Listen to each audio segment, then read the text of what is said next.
Hot Property News. She queen, chama what it again. Lady dip on the bench and again. Your ayati.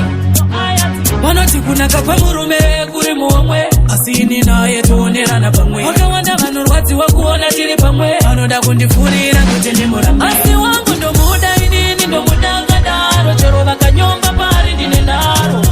Unonditomoza, unondipegeza. Asi wangu ndo muda inini ndo muda kadaro. Choro vaka nyomba pari ndine naro.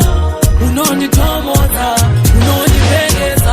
Wasiye mataure shavano taura. Kanda munzeve nini ndakafikira.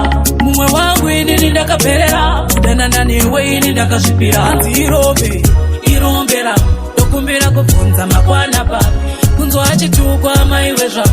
Unondikumbura ndaranisha. Asi wangu ndo muda inini ndo muda kadaro. Chero vakanyomba pari ndine naro. Unonditomoza, unondipengeza. Asi wangu ndo muda inini ndo muda kadaro. Chero vakanyomba pari ndine naro. Unonditomoza, unondipengeza. Wanatukunaka kwa murume kuri muomwe. Asini na yetuonera na pamwe. Waka wanda vanurwazi wakuona tili pamwe. Vanoda kundifurira kuti ndimurambe. Murudo ndapinda imomo. Ndinoda kufira imomo. Usandisiye nono. Nyaza kundichoda slow.